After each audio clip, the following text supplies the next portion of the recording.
Shalom shalom shalom bene data shalom bakundwa muri mwese Yesu Kristo mwami wacu amahoro nashimwe. Nongeye gusuhuza abavandimwe n'inshuti kuno munsi dutangiye umwaka musha itariki 1 kwezi kwa mbere umwaka 2025. Nagira ngo mfata kanya gato cyane kugira ngo twifurizanye umwaka musha cyane cyane mu kiganiro cyacu Yesu Kristo bihe byose. Ko tumaze iminsi amezi menshi nta kiganiro dufite kubera ko nari muri gahunda nyinshi ibintu byinshi, ariko ibintu byiza navuga nti Imana ishimwe kuko ni umwaka ku ruhande rwanjye navuga ko ntangiye mfite ibyishimo birenze bikomeye kandi ibyishimo birimo n'ubuhamya burenze. Amina, kuko Imana yakoze ibikomeye mu mwaka ushize kandi n'ubu itacyari kumwe, iracyadukorera ibitangaza, iracyadukorera imirimo ikomeye bene data kubw'urukundo rwayo n'imbabazi zayo.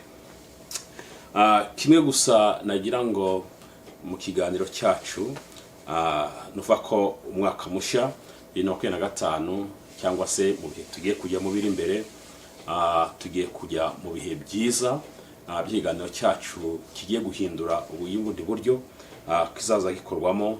Tugiye na ingeri nyinshi z'ibintu byinshi mu biganiro cyacu byubaka umuryango wa Gikristo, ibiganiro byacu byaka umuryango muri societe tubamo, kugira ngo tujye tumenya imibereho ko tugomba kubaho kandi mu buntu bw'Imana yacu itugira igitangaza.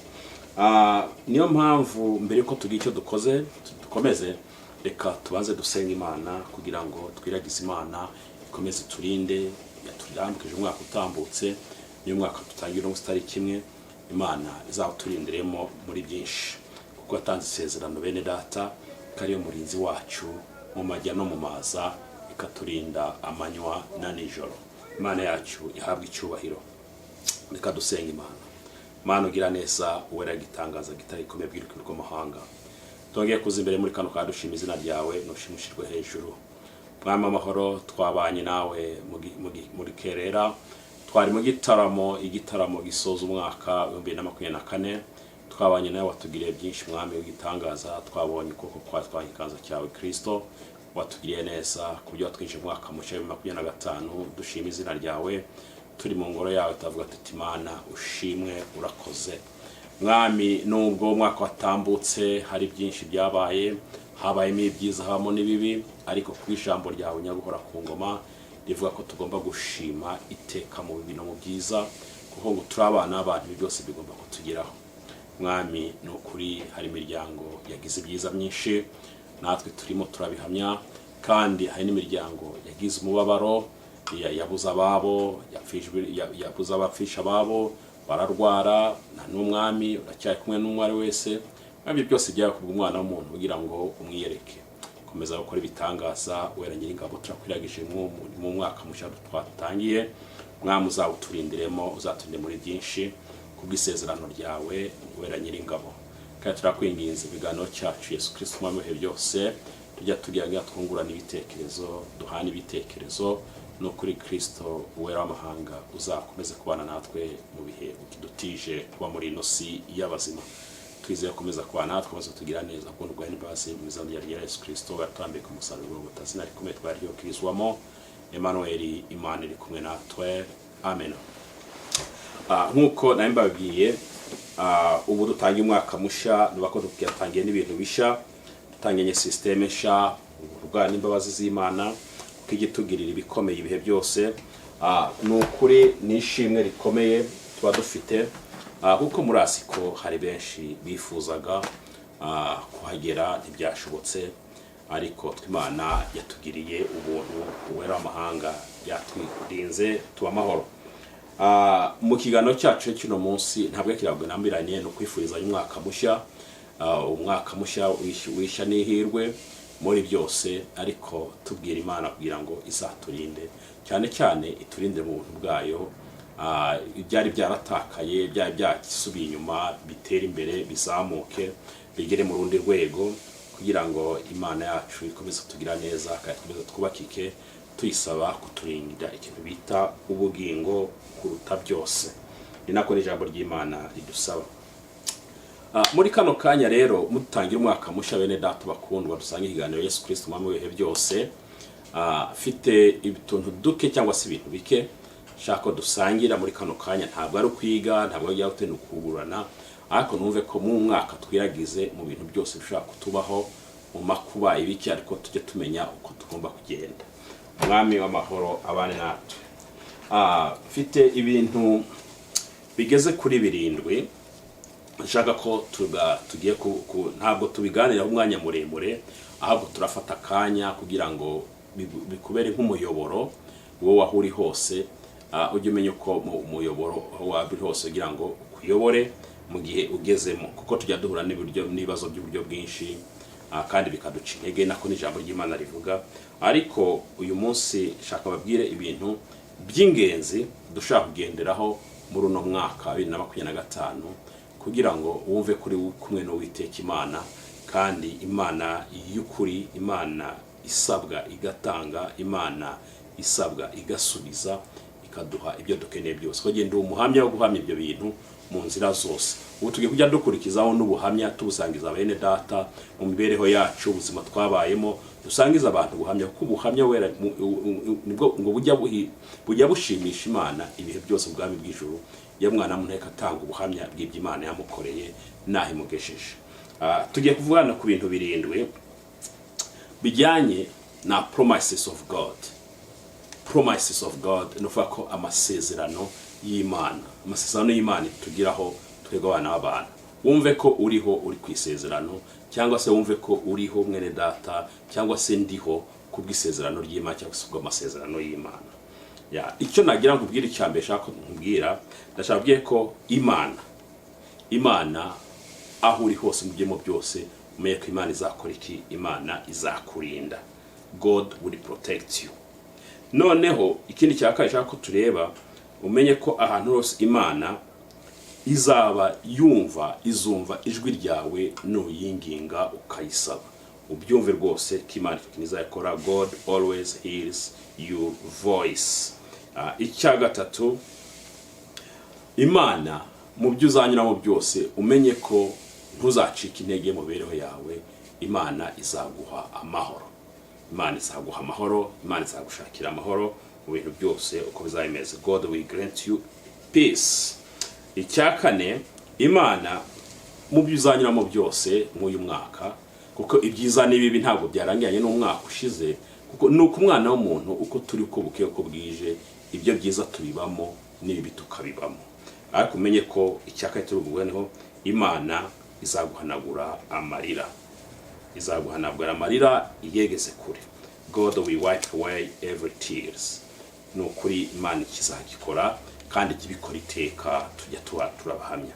Icya gatanu, Imana uzamenye ko iteka izabiri kumwe nawe ahantu uri hose. God is always with you. Aho uzaburi hose Imana izamuri kumwe. Icyo byiringire, ugira ibyiringiro by'ibi bintu. Icya gatandatu, Imana ntabwo izigera gutenguha. Ntabwo Imana izigera gutenguha. God will never forsake you. Ntabwo icyo Imana yagikora.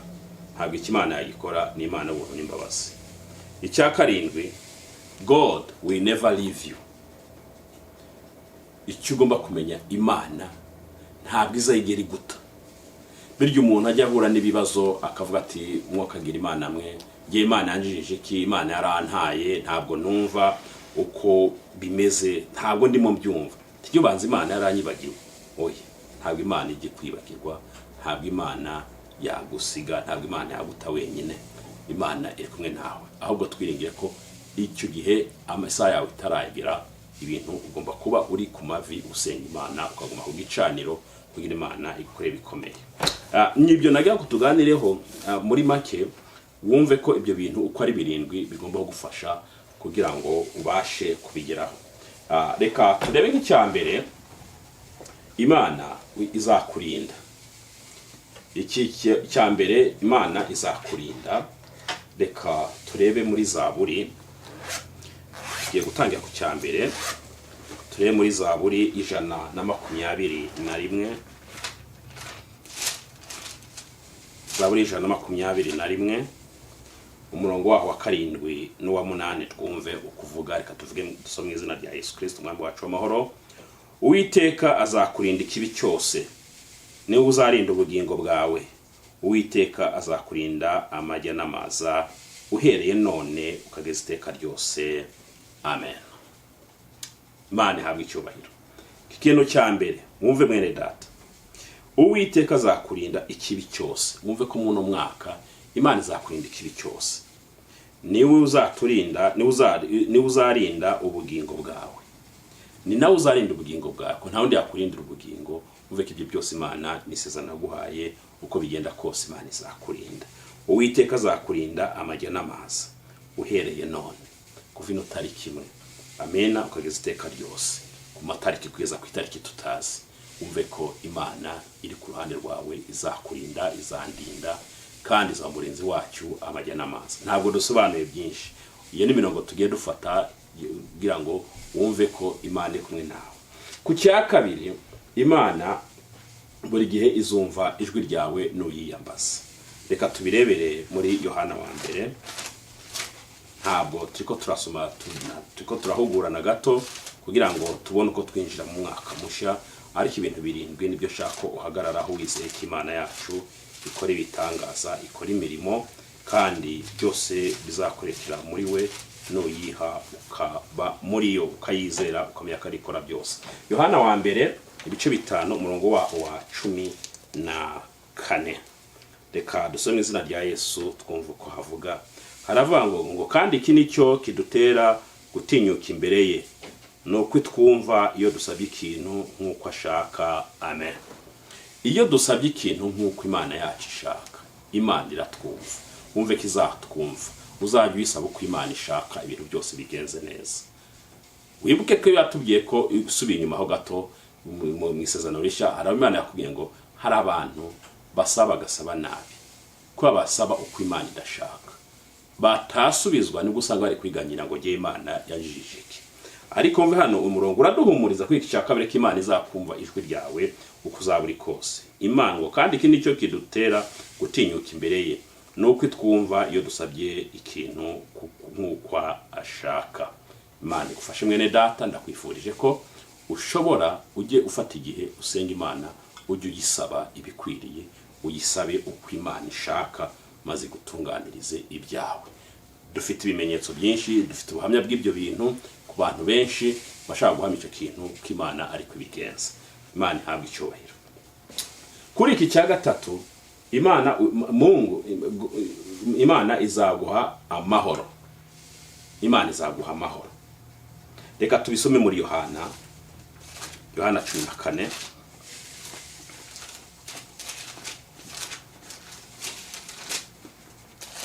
Nukuri Imana yacu ni Imana y'igitangaza. Yohana 14 umurongo waho wa 27.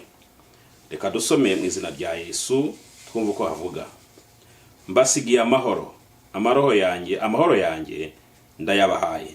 Icyakora simbaha nk'uko abisi batanga.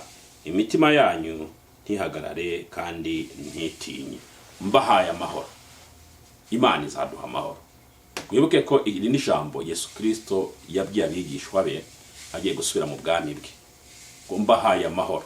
Amina, haleluya. Wumve mwene data ko Imana izaguha amahoro. Wisheme icyo kintu ko mu by'imyambi byose Imana izaguha amahoro. Kandi gusezeranije ko itazaguha amahoro nk'abisi. Abisi murabyo ntabwo tujyaho bireba, uraza abisi ko batanga amahoro. Hari n'abatayakwifuriza rwose, bumva ko wanarangira n'uno munsi bikarangira. Ariko uve ko Imana iguhaye isezerano, grant you peace, ngo iguhaye amahoro, kandi amahoro atari nk'aya abisi. Amen, haleluya. Imana ibahumurisha. Kuri iki cya kane, Imana izahanagura amarira yawe, yegeza kure, yashire kure. Amina. Reka turebe mwise mu byahishuwe 21 n'umurongo waho wa 4. Twumva uko navuga, dusome izina rya Yesu.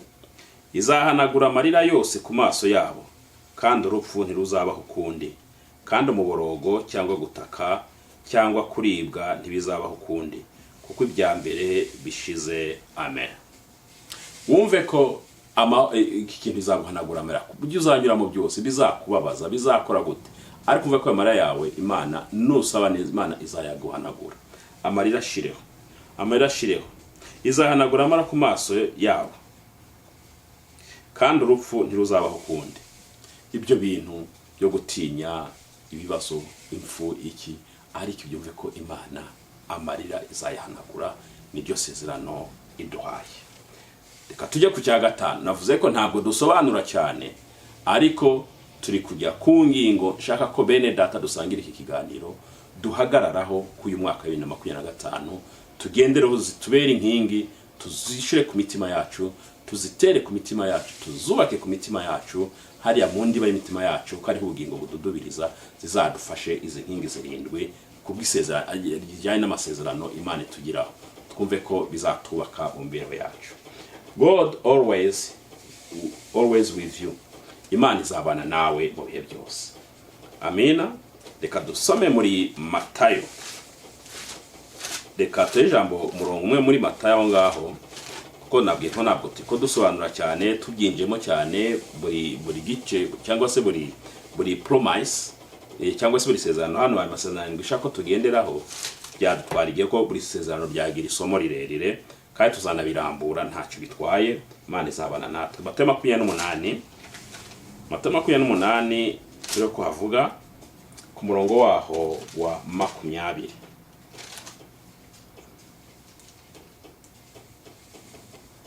Matayo 28 ku murongo wa 20 haravuga ngo mubigisha kwitondera ibyo nababwiye byose, kandi dore ndi kumwe namwe iminsi yose kugeza ku mperuka y'isi. Imana nisezerano Imana yavuze ko izabana nawe ibihe byose. Amen. Mubigishe kwitondera ibyo nababwiye byose.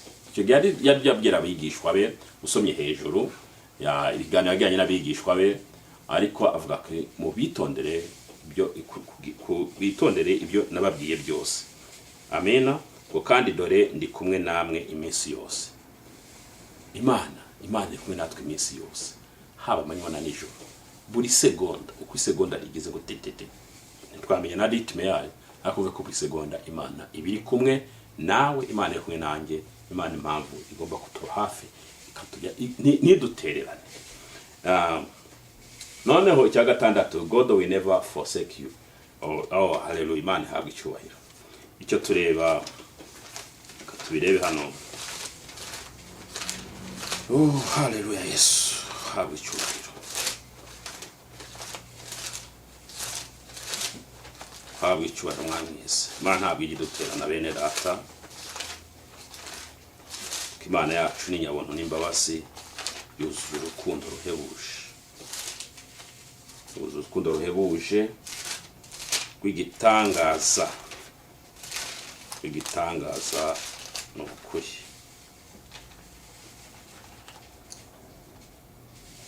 Nuko hano Imana ntabwo izigera idutererana. Ntabwo Imana God will never forsake you. Ntabwo kuri Imana izakoma, ntabwo yago forsake siko nakivuga mu Kinyarwanda neza Kirundi neza, ariko mve ko hano mu gutegekwa kwa kabiri ibice